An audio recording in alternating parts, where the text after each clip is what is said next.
శ్రీమాత్రే నమ. జయ గురు దత్తాత్రేయ నమ. ఈ వీడియోలో మనం ఏప్రిల్ 3వ తారీఖు నుంచి జూన్ 6వ తారీఖు మధ్యలో కర్కాటక రాశిలో సంచరిస్తున్నటువంటి కుజగ్రహ ప్రభావం ఏ విధంగా ఉండబోతుంది అనే విషయాన్ని పరిశీలించినప్పుడు ఈ కుజుడు చాలా వరకు ఎవరి జాతకంలో బలంగా ఉంటాడో వారు జీవితంలో స్వయం కృషితోనే ఎవరి సహకారం లేకుండా జీవితంలో పైకి రావడం జరుగుతూ ఉంటుంది.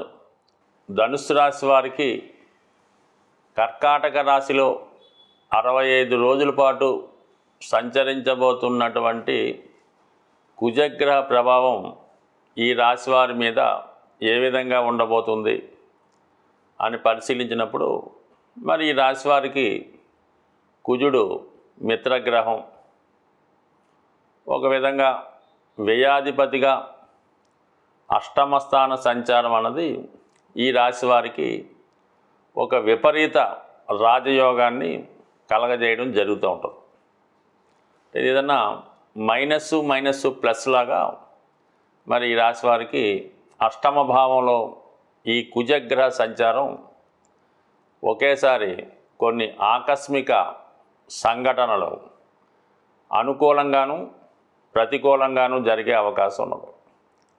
ముఖ్యంగా స్థిరాస్తికి భూములకి సంబంధించిన విషయాల్లో చాలా కాలంగా పరిష్కారం కాని విషయాలు ఏమన్నా ఉంటే అవి ఈ సమయంలో మీకు పరిష్కారం అయ్యే అవకాశం ఉంది. అంటే సహజంగా ఈ కర్కాటకం సహజ చతుర్థ స్థానం కాబట్టి అక్కడ ఉన్నటువంటి కుజుడు ఈ రాశి వారికి వ్యయాధిపతిగా ఏవైనా భూములు స్థిరాస్తులు చాలా కాలంగా అమ్ముడుపోకుండా మనల్ని ఇబ్బంది పెడుతూ ఉంటే ఈ సమయంలో మీకు అవి అమ్ముడయ్యే అవకాశం ఉంది. అంటే మీ యొక్క స్థిరాస్తి ఇతరుల ఆధీనంలోకి వెళ్ళే అవకాశం ఉంది.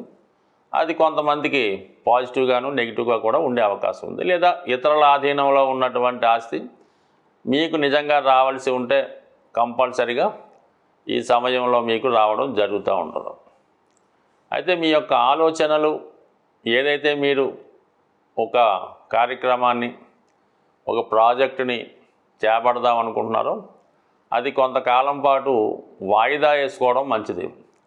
ప్రస్తుతం ఉన్నటువంటి పరిస్థితుల్లో ఎక్కువగా మీ యొక్క అభివృద్ధికి చూసి ఓర్వలేని వారు ఏదో విధంగా మిమ్మల్ని అన్పాపులర్ చేసే ప్రయత్నంలో మీరు చేస్తున్నటువంటి ప్రతి కార్యక్రమాన్ని అబ్జర్వ్ చేస్తూ మరి సమయం వచ్చినప్పుడు మీపై అటాక్ చేసే విధంగా అంటే ఆ గ్రాఫిక్స్ చెప్తూ ఉంటుంది. అంటే అటాక్ చేయడం అంటే పూర్వకాలంలాగా తుపాకీలు కత్తులతో కాకుండా ఏదైనా పొరపాటు జరిగినప్పుడు దాన్ని పబ్లిక్లో వెల్లడి చేసి కొద్దిగా మిమ్మల్ని అవమానపరిచే విధంగా చేసే అవకాశాలు ఉన్నాయి. కాబట్టి మరి ఏదైనా ఈ ధనుసు రాశి వారు ఒక సొసైటీలో ఒక హోదా కలిగి ఉంటారు. అంటే ఇది సహజంగా భాగ్యస్థానం కాబట్టి ఒక గురువు హోదాలో ఉండడం జరుగుతూ ఉంటుంది అన్నమాట. అంటే ఒక ఉపాధ్యాయుడిగా, ఒక ఫాస్టర్గా, ఒక ప్రచారకుడుగా,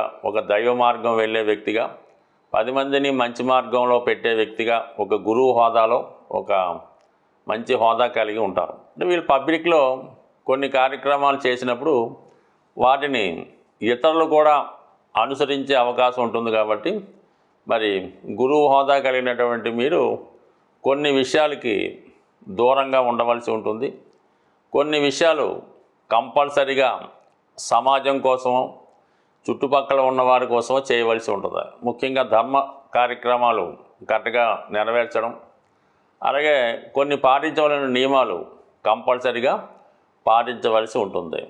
ఏదైనా కొన్ని సందర్భాల్లో ఏదైనా ప్రలోభాలకు లొంగడం కానీ, ఇతరుల దగ్గర నుంచి ఏవైనా ఆశించడం కానీ, ఈ శాస్త్రాలని అంటే ఈ జ్యోతిష్యాన్ని, ఇంకొక శాస్త్రాన్ని, వాస్తు మొదలగు వేదిక శాస్త్రాలని వారు స్వప్రయోజనాలకి ఉపయోగించుకోవడం వల్ల మరి దానికి ఎదవాన్ని మోసం చేసో మభ్యపెట్టో భయపెట్టో బలవంతంగా వారి చేత కొన్ని కార్యక్రమాలు నిర్వహించడం చేస్తూ ఉంటారు.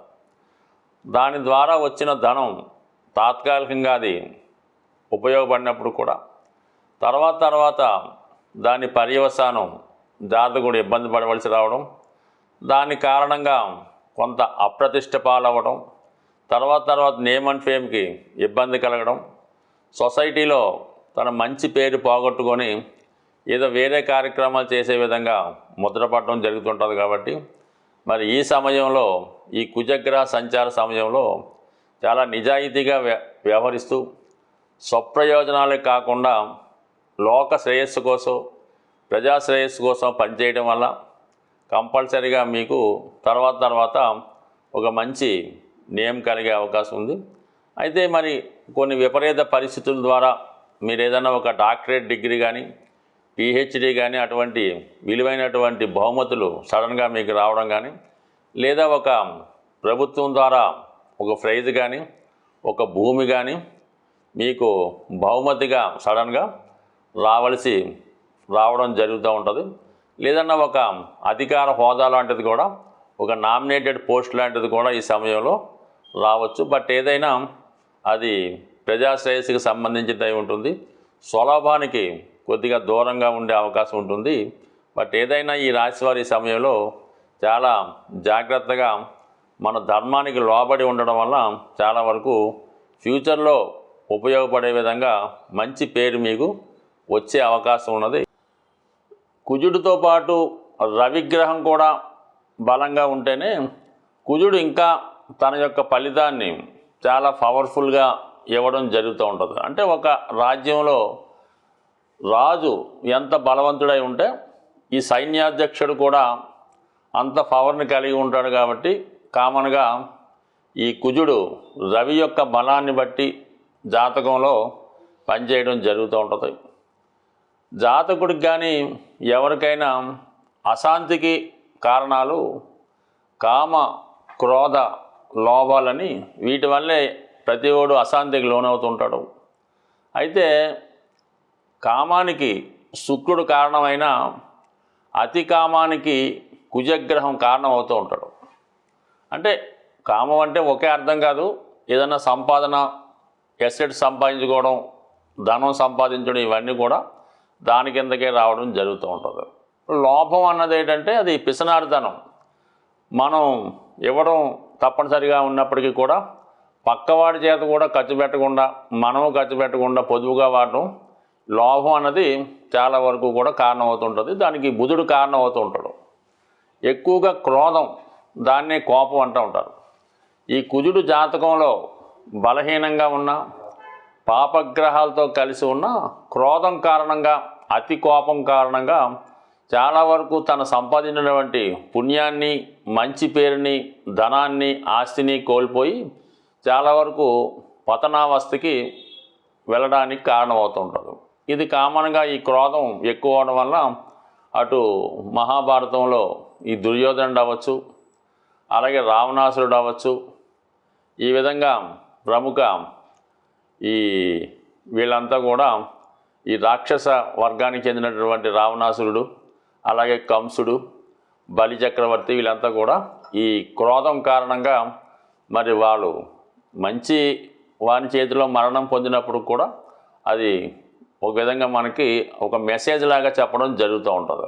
అందువల్ల కుజుడు జాతకంలో ఉన్నప్పటికీ ఏ స్థితిలో ఉన్నా దాన్ని జాగ్రత్తగా యూటిలైజ్ చేసుకోవడం వల్ల ఒక క్రమశిక్షణతో దాన్ని వాడుకోవలసి ఉంటుంది. ఏది కూడా అతి అన్నది ఎప్పుడూ మంచిది కాదు.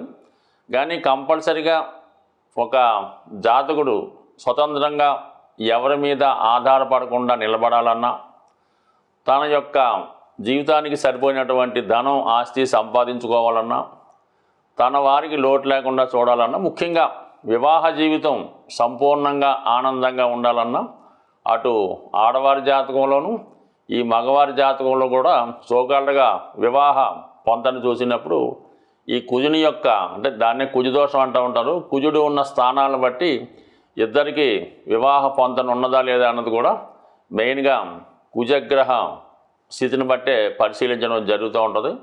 అందువల్ల ఏంటంటే వివాహ జీవితం సరిగ్గా సాగాలన్నా, తర్వాత సంతానం కలగాలన్నా, భార్యాభర్తలు తగులాడకుండా ఉండాలన్నా కుజుని యొక్క బలం, కుజుని యొక్క స్థితి తప్పనిసరిగా పరిశీలించవలసి ఉంటుంది. కుజుడు మీకు అనుకూలంగా మారాలంటే చాలా ఈజీ మాట.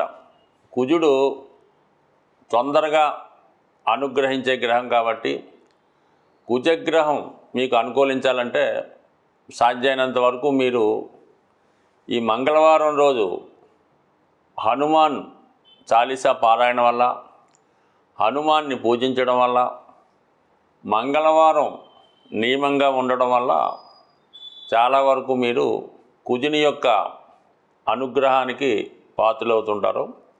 ఇంకో రకంగా కుజుని యొక్క బలం కావాలంటే, ఎనర్జీ కావాలంటే ప్రతిరోజు వ్యాయామం చేయడం వల్ల, నడక రన్నింగు చేయడం వల్ల కుజుడు మీకు ఒక విధమైన శక్తిని, కాన్ఫిడెన్స్ని ఇవ్వడం జరుగుతూ ఉంటుంది.